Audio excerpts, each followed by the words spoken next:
Hey guys, welcome back to today's video. Today is Friday, April 19th, 2024, and today we are going to be talking about the 2024 presidential election based on the political betting markets that exist across the country. A political betting market is a market in which people are able to invest money into candidates that they believe are going to win, and so they bet on who they believe the victor will be, and the earlier you bet, you typically tend to do better, and the numbers fluctuate back and forth depending on polls, but generally speaking, people who are investing their money in presidential elections, Senate elections, whatever it might be, tend to remove any internal bias, trying to make an effort to make the most money and maximize their return on investment in this situation. And so while I'm sure there are Democrats and Republicans who are investing into these markets that would like nothing more than their respective candidates to win the presidential election, more often than not, when they remove this bias, it builds a consensus and shows us, generally speaking, what the average person might be thinking who is politically engaged.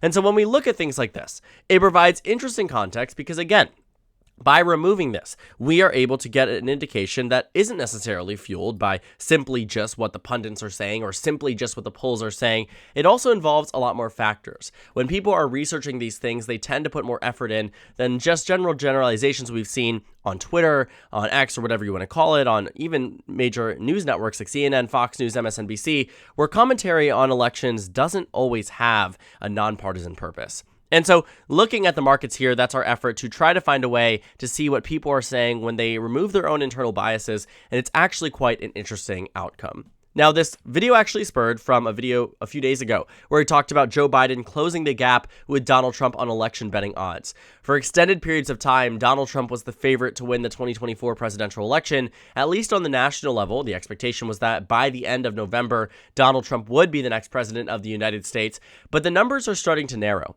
And more recently, Joe Biden has started to do a lot better. Things have been improving for him not only on the national markets, but also in statewide markets. And so a number of you guys had asked me, can you show us what the electoral map would look like in the event that this is based on the betting markets?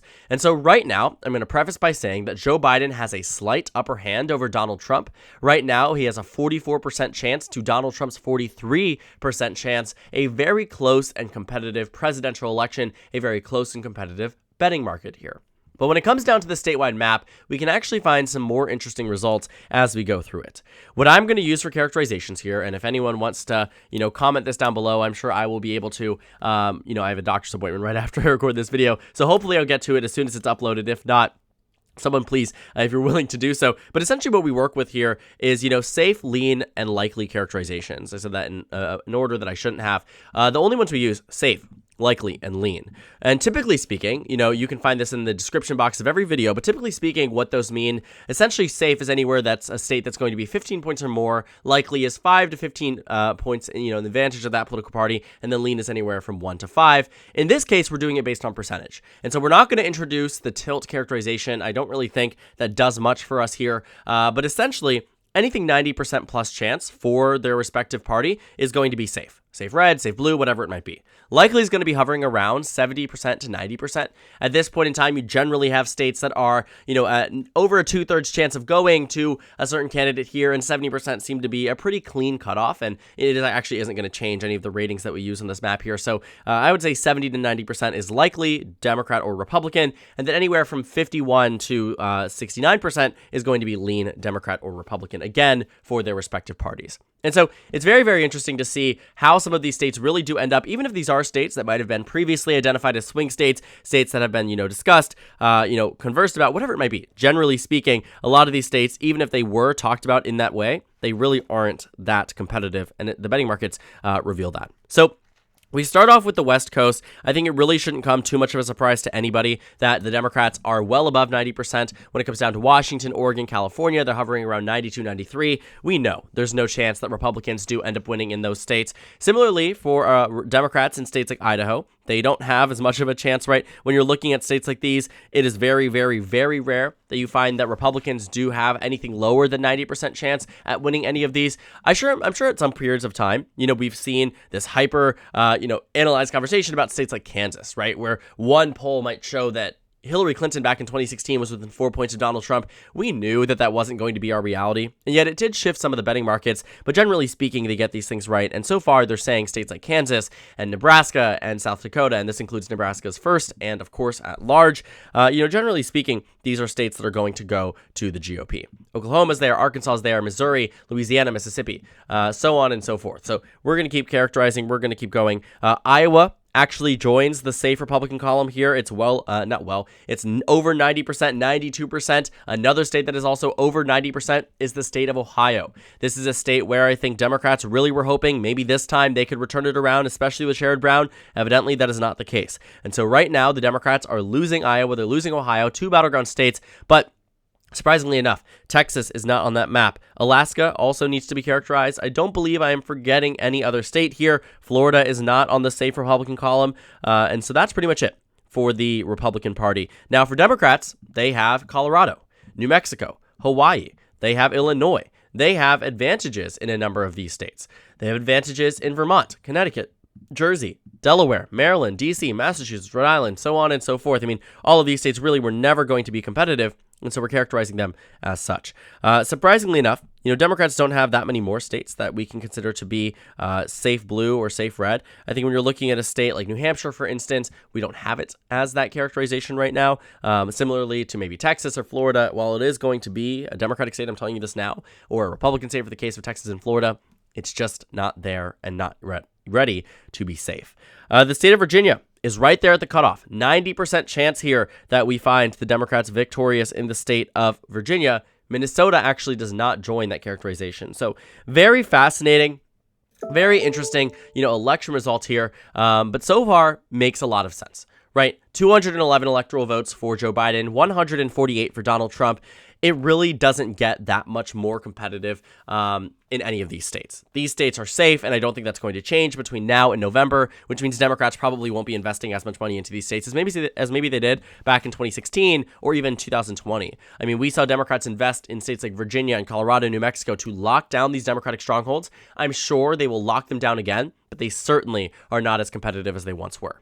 And so with 179 remaining toss-up electoral votes, I want to rip the Band-Aid off by characterizing these likely red and blue states. New Hampshire starts us off by being a state that right now the Democrats have the upper hand in with an 89% chance of victory according to the betting markets. That is strong.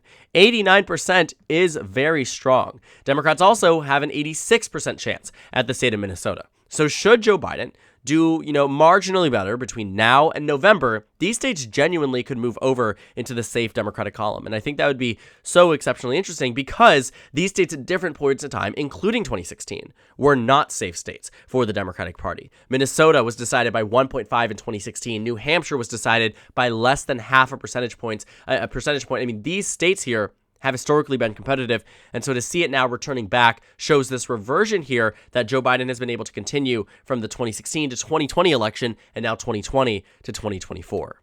Donald Trump, though, does have his own fair share of likely red states. The state of Florida is a likely red state here with a chance here of Donald Trump winning the state of 89%. I honestly thought it would be safe. I think that the political pundits here also might agree with me on that one in a way that is a bit unexpected because typically the betting market odds are a lot more confident about which party is going to win a state than political pundits. It's very often that political pundits will just say toss-up or lean and maybe the possibility of it flipping.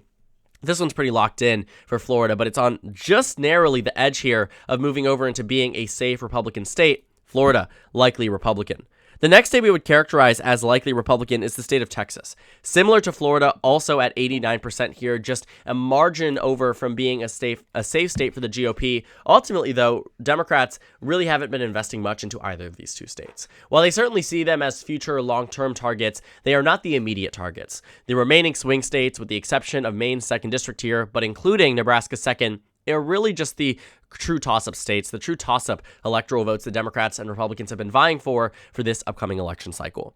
But Republicans also have another state that they can characterize as likely. The state of North Carolina, which is just at the cutoff, not to be safe, but actually to be lean here.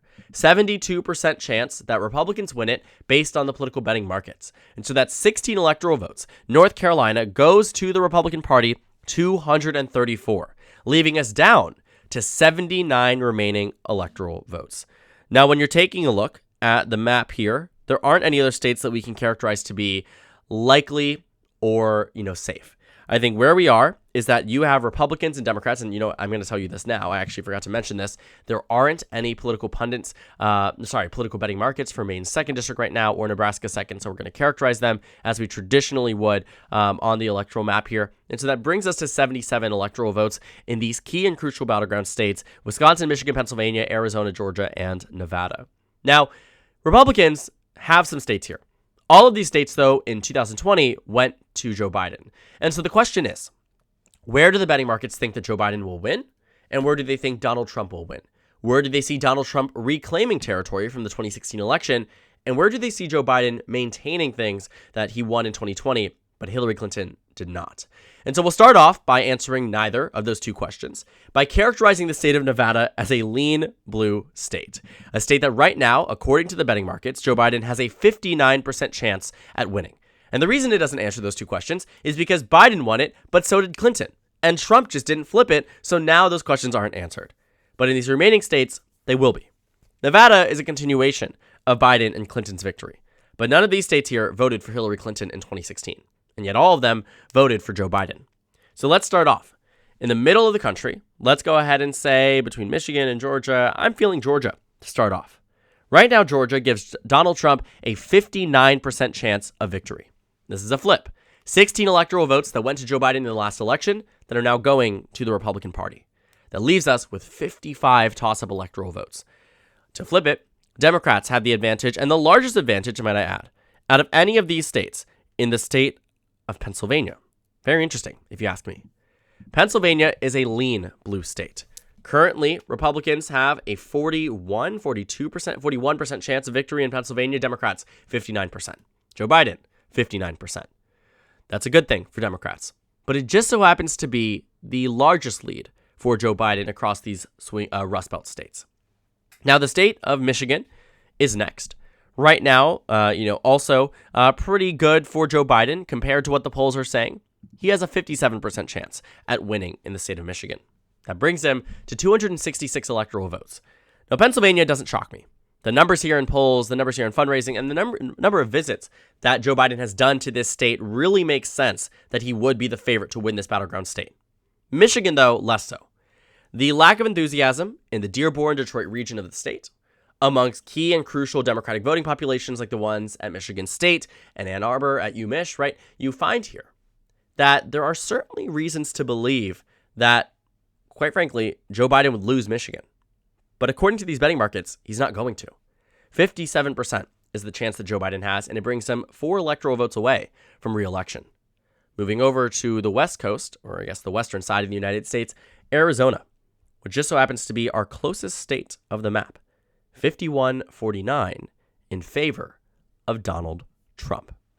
This is a state with its 11 electoral votes would flip back to the Republican column, bringing us to 262 electoral votes for Donald Trump. And so with one final state to determine it all, based on the political betting markets, one final state, while Arizona might have been the closest, this state, genuinely speaking, could be the most important one in the 2024 presidential election. Because unlike its counterparts, Michigan and Pennsylvania, this state has consistently been the best for Donald Trump in both 2016 and in 2020.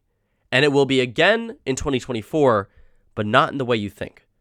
Wisconsin is the closest Rust Belt state, but it still predicts a Joe Biden victory, 53-47. A lean characterization that ushers in Joe Biden to another 4-year term in the White House. A very close end to a very close election season. 276 for Joe Biden to 262 for Donald Trump.